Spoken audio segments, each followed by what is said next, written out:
Dear students, Assalamu alaikum. Today is 9th July 2020, Thursday, and I am your English teacher going to deliver a visual lecture for the work pages of unit number 6, as well as we will complete remaining spelling MCQs of unit number 6. My lecture is for 10th boys and girls. Dear students, hope you are fine. If you have any problem in queries about the previous lectures, you may ask. As you know students, we have started our summer vacation homework from the textbook as well as grammar and composition and completed the question answer, reading translation and objective part of unit number 6, television versus newspaper, television bamukabla akhbarat. In this lesson we learned that which medium of information is more important and why. As we read in the lesson that role of print and electronic media in our life is very significant. We know the national and international news because of media. Electronic media brings awareness, while print media also plays a vital role in this respect. I hope students you have prepared your previous diary very well. So let's move to the remaining spelling MCQs of unit number 6, जहाँ पे बेटा आपने अपनी previous MCQs की बनाई है, उसी से आगे आप कंटिन्यू कर लें. ठीक है, आपको पता है 3 आपके ऑप्शंस जो हैं वो विद इनकरेक्ट स्पेलिंग और एक आपका ऑप्शन जो है वो सही स्पेलिंग के साथ होता है. 13 आपका जो वर्ड है वो है लग्जरी, जिसका मतलब होता है पुरतायुश या पुरआसाइश. ठीक है, इसके ऑप्शंस में अगर आप देखें तो आपका जो स्पेलिंग है 13 का बी ऑप्शन LUXURY लग्जरी, ये ठीक है. फिर है 14 आपका वर्ड कॉलम, बी ऑप्शन देखें इसका COLUMN कॉलम, जो कि उर्दू में भी कॉलम ही होता है, जो कि डिफरेंट सीनियर सहाफ़ी या कोई भी तज्ज़िया निगार जो हैं वो अखबार में किसी भी करंट अफेयर या सोशल इशू के बारे में एक पूरा पैराग्राफ की फॉर्म में कॉलम लिखते हैं. 15 वर्ड है आपका लैंग्वेज ज़ुबान, जिसका मतलब होता है 15 आपका जो ए ऑप्शन है LANGUAGE लैंग्वेज. फिर है 16 प्राइमरली, जिसका मतलब होता है बुनियादी तौर पर. डी ऑप्शन जो है वो इसका ठीक है PRIMARILY प्राइमरली. फिर है 17 आपका वर्ड कवरेज, जिसका मतलब अहाता करना या नशर व तशहीर करना होता है. 17 का बेटा आपने सी ऑप्शन देखना है COVERAGE कवरेज. 18 आपका वर्ड है कन्वीनियंट आरामदेह, जिसका मतलब होता है 18 का बी ऑप्शन देखें आप CONVENIENT कन्वीनियंट. फिर है 19 वर्ड आपका न्यूज़पेपर अखबार. 19 का जो ऑप्शन है ए NEWSPAPER न्यूज़पेपर, इसको ठीक कर लें. 20th है प्रोफिशेंट, महारत रखना, माहर होना किसी चीज़ में. इसका 20 का डी ऑप्शन जो है PROFICIENT प्रोफिशेंट ठीक है. फिर है मीडियम, जिसका मतलब होता है ज़रिया. ठीक है, 21 का ऑप्शन जो है वो डी वाला आप ठीक कर लें MEDIUM मीडियम. उसके बाद है 22 ऑडिटोरियल, एडिटोरियल अदारिया जिसे हम उर्दू में कहते हैं. ठीक है, ये कोई मेन पर्सन जो अखबार का होता है वो कॉलम की तरह से ही होता है. सिचुएशन जो करंट है या फिर जो आपके सोशल इश्यूज़ हैं उसके बारे में लिखा जाता है. इसका जो ऑप्शन है 22 का बी वाला EDITOREALS एडिटोरियल्स. ठीक है, फिर है स्ट्रेंथ वर्ड ताकत, जिसका मतलब होता है सी ऑप्शन देखें STRENGTH स्ट्रेंथ. ये सारे वर्ड्स आपने देखे हैं कि आपके टेक्स्ट में से या ग्लॉसरी में से जो है वो लिए गए हैं. इनको आपने अच्छे तरीके से तैयार कर लेना है. इनकी की रिपीट कर देती हूँ एक दफ़ा. 13B, 14B, 15A, 16D, 17C, 18B, 19A, 20D, 21D, 22B and 23C. ठीक है, ये आपने की जहाँ पे अपने पहले की बनाई है उसी के आगे कंटिन्यू कर लेंगे, क्योंकि आपको पता है वैसे भी आज वर्क पेजेस है हमारी डायरी मेनली, जो कि आपकी नोटबुक पे लिखने वाला काम नहीं है. ठीक है, वर्क पेजेस के लिए बेटा आपने अपनी टेक्स्ट बुक सबसे पहले खोल के अपने सामने रख लें. आपको पता है आपने कुछ एक्टिविटीज़ को क्रॉस करना है, कुछ एक्टिविटीज़ को टिक करना है, जिसका मकसद ये है कि आपको प्रॉपरली ये बात आप प्रिसाइज हो जाएँ, फोकस्ड हो जब आप अपने पेपर की तैयारी करें. आपको पता हो कि कौन सी एक्टिविटी को आपने एनुअल पेपर में सब्जेक्टिव या ऑब्जेक्टिव के हवाले से तैयार करना है और किस एक्टिविटी को आपने स्किप कर देना है. पेज है बेटा आपका सबसे पहले 70. ग्लॉसरी है जो कि हमने कर ली थी अपने प्रीवियस लेक्चर में। फिर उसके बाद इसी पेज पे, पेज नंबर 70 पे आपको एक्टिविटी जो है वो वोकेबलरी के हवाले से नज़र आ रही है, जिसमें आपसे कहा गया है कि give the meaning of each word as used in the lesson, यानी कि जो दिए गए अल्फाज हैं उनके मीनिंग आपने उसी तरह से बताने हैं जैसे कि टेक्स्ट में इनका इस्तेमाल जो है वो किया गया है। ठीक है, आपने लेड पेंसिल के साथ टेक्स्ट बुक पे ही ये काम करते जाना है। प्राइमरीली है पहला वर्ड आपका, प्राइमरीली जिसका मतलब होता है बुनियादी या इब्तदाई तौर पर। उसके बाद है डिस्टिंक्ट, डिस्टिंक्ट वर्ड जिसका मतलब होता है वाजिया। ऑस्पेक्ट, ऑस्पेक्ट जिसका मतलब होता है पहलू। फिर है लेयर, फुर्सत या फरागत, इसे हम कहते हैं उर्दू में ऑडिटरी, समई या सुनने से मुतल्लिक हो जो। कवरेज, खबरों का अहाता या नशर तशहीर। लग्जरी, पुरतायुश या पुरआसाइश। फिर आपसे कहा है बी एक्टिविटी में कि form a noun with each of the following words and use the nouns in sentence. ये जो ए एक्टिविटी हमने की है ये आपके सिनोनिम एमसीक्यूज़ के हवाले से इंपॉर्टेंट है, ब्रैकेट में चाहे लिख लें इसके सामने। नाउन आपसे कहा गया है कि इन अल्फाज को बनाएं, और आपको पता है सेंटेंसेस तो आपके 10th क्लास में आते नहीं हैं, तो इसलिए सेंटेंसेस वाला पोर्शन हम नहीं करेंगे, नाउन बना लेते हैं ताकि ग्रामर में अगर ये एमसीक्यूज़ में आते हैं तो ऑब्जेक्टिव ग्रामर एमसीक्यूज़ के हवाले से तो आप इसको तैयार कर सकें। पहला वर्ड है रेलेवेंट। रेलेवेंट के लिए हम जो है वो वर्ड बनाते हैं नाउन इसका रेलेवेंस, RELEVANCE, रेलेवेंस। फिर है उसके बाद इंटरेस्टेड, दिलचस्प जिसका मतलब होता है इंटरेस्ट, इसके लिए नाउन बनेगा, स्पेलिंग देख लें INTEREST, इंटरेस्ट। फिर है रिक्वायर्ड, तकाजा करना। रिक्वायरमेंट, रिक्वायर्ड लिख के उसके आगे MENT लगा देना है आपने। कन्वीनियंट, सहूलत, आसान। कन्वीनियंस, इसके लिए आप जो है वर्ड यूज़ करेंगे, स्पेलिंग बोल देती हूँ CONVENIENCE, कन्वीनियंस। फिर है इफ़ेक्टिव, इफ़ेक्टिव इसके लिए नाउन जो है वो हम बनाएंगे इफ़ेक्ट, EFFECT, इफ़ेक्ट, असर जिसका मतलब होता है।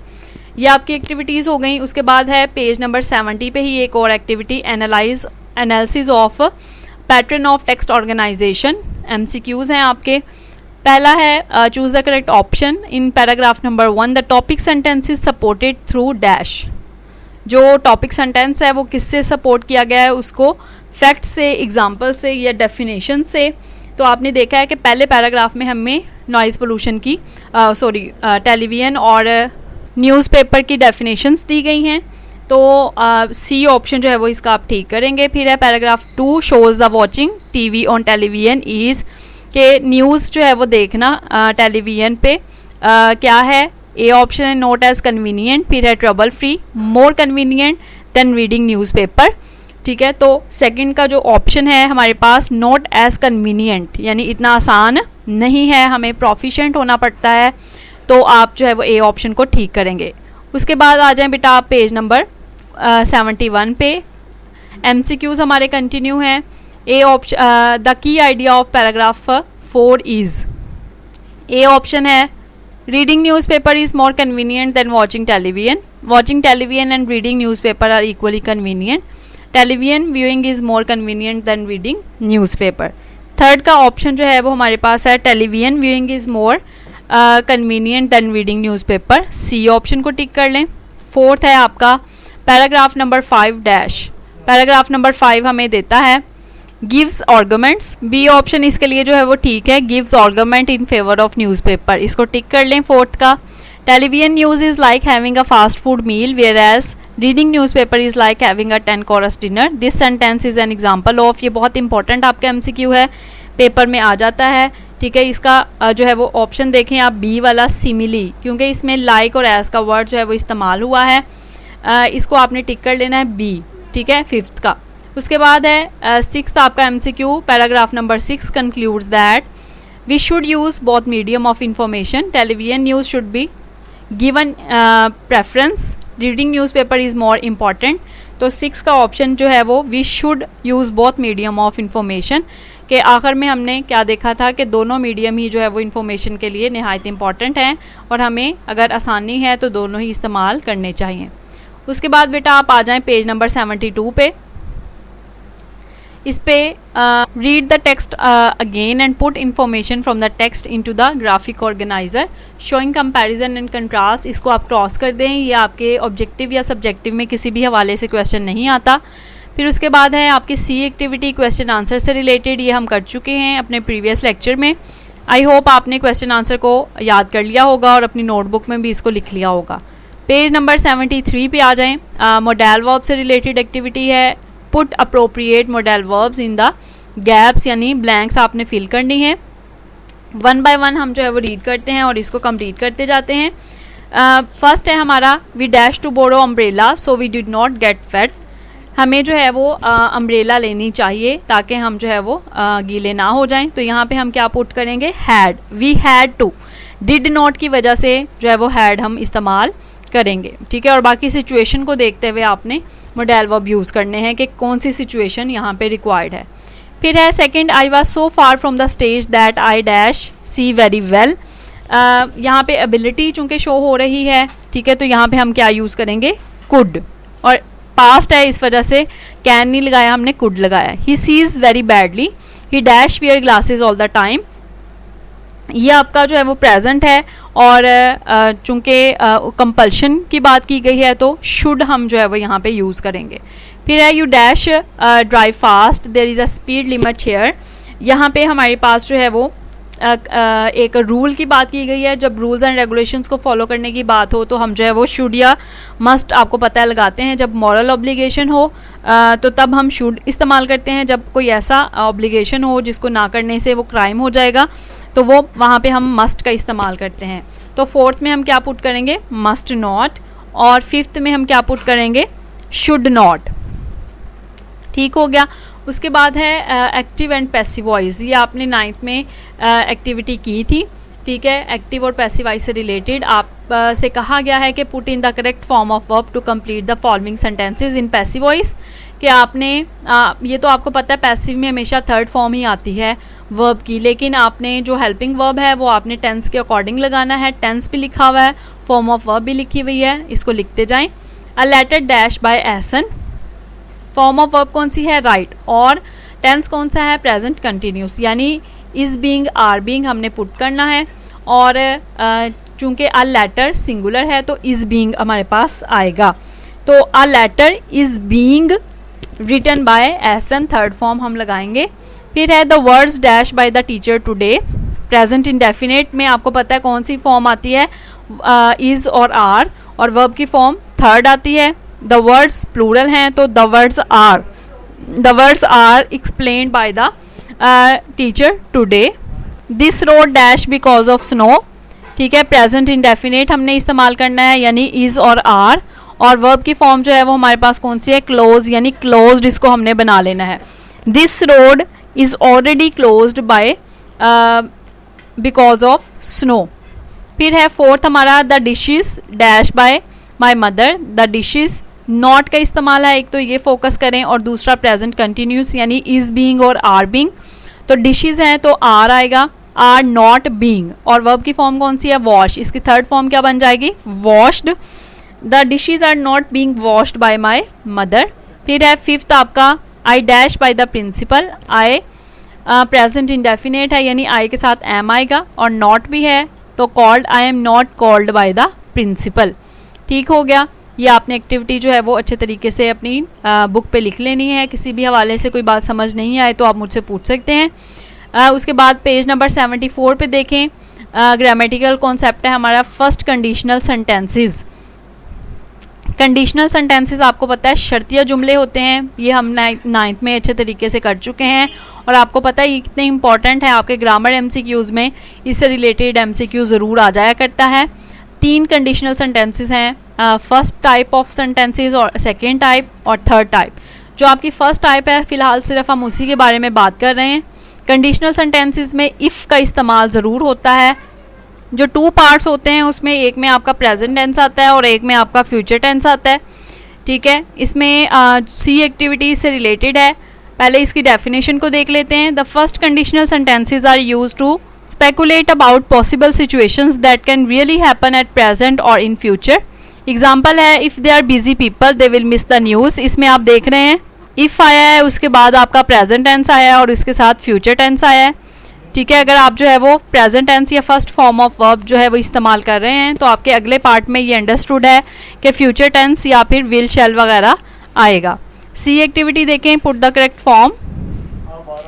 If you dash back late I dash be angry. ठीक है, गेट और एक आपकी फॉर्म जो है वो बी वाली है। ध्यान से आपने सुनते जाना है। If you get back late I shall be angry. फिर है if we dash here we dash late, be और वेट आपने इस्तेमाल करना है। If we wait here present, फिर उसके बाद फ्यूचर यूज़ करेंगे वी शैल बी लेट।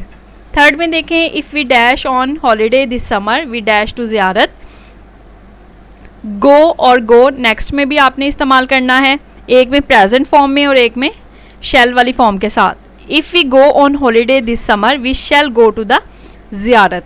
फिर है if the weather dash we dash a picnic.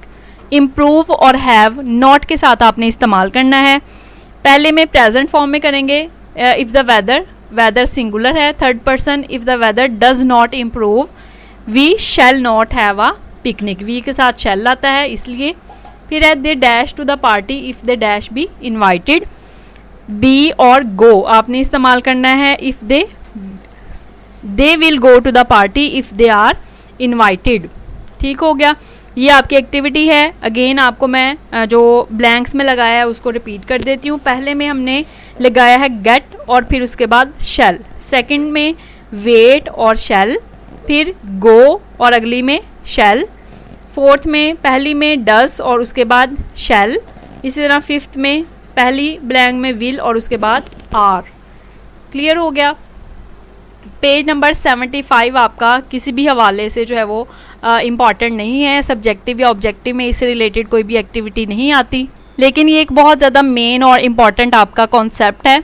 Silent letters, silent letters होते हैं वो वाले लेटर्स जो कि प्रोनाउंस बोलने में प्रोनाउंस नहीं किए जाते, लेकिन जब लिखते हैं तो इनको लिखा जाता है। आपने अक्सर देखा होगा कि जब हम कोई भी वर्ड प्रोनाउंस करते हैं, फॉर एग्ज़ाम्पल फॉरेन है, फॉरेन में आप देखते हैं जी हमने प्रोनाउंस नहीं किया, या साइन में हमने जी प्रोनाउंस नहीं किया, ऐसा एन ऐसा लगता है बोलने में इसके स्पेलिंग होंगे, लेकिन जो है वो लिखने में हम फॉरेन और साइन में जी लिखते हैं। अब आपने इस पेज को निहायत ध्यान से पढ़ लेना है, क्योंकि ये आपके नेक्स्ट कॉन्सेप्ट जो है वो काम आएगा।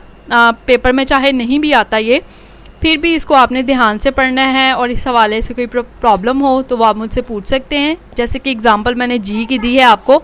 उसके बाद बेटा पेज नंबर है आपका 76, जिस पे डी और ई एक्टिविटी, ऑरल कम्युनिकेशन स्किल्स, ये भी आपने नहीं करने, पेज पूरा क्रॉस कर देना है। ये आपके ऑब्जेक्टिव सब्जेक्टिव हवाले से इंपॉर्टेंट नहीं है। फिर है आपका पेज नंबर 77, ये भी पेज आपका जो है वो राइटिंग स्किल्स वाला है, क्रॉस कर दें पेज नंबर 77 को भी। उसके बाद है पेज नंबर 78, ये भी आपके जो है वो लेटर्स के हवाले से बात की गई है, जिससे रिलेटेड एक MCQ सिर्फ आपको मैंने MCQs जो प्रीवियस हमने कल लेक्चर में किए थे उसमें आपने सिनोनिम्स वाले MCQs में देखा था। आपसे जो है वो पूछा गया था एक पार्ट लेटर का, कम्प्लीमेंट्री जो साइन है। उसके बाद है बेटा ये एक्टिविटी वैसे आपकी पढ़ लेनी है, फिर भी आपने एहतियातन अगर कोई MCQ सपोज़ आ जाता है तो ताकि आप उसको करने के काबिल हो सकें। डायरी आपने लिख लेनी है अपनी डायरी में।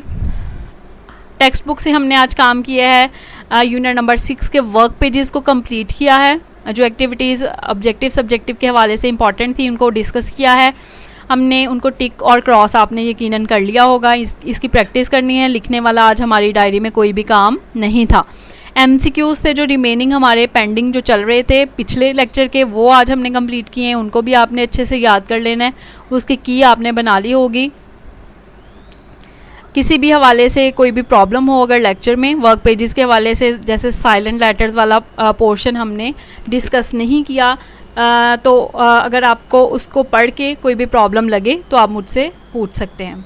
Thank you so much students. If you have any problem in queries you may ask in comments. Allah ताला आप सबको अपनी हिफ्ज़ व अमान में रखे और दुआ करते रहा करें कि इस पैंडेमिक जो है, इस वबा को अल्लाह ताला जो है वो जल्द से जल्द ख़त्म कर दें, ताकि हम जो है वो अपनी रूटीन की क्लासेस जो रेगुलर हैं उनको अटेंड करने के काबिल हो सकें। Thank you.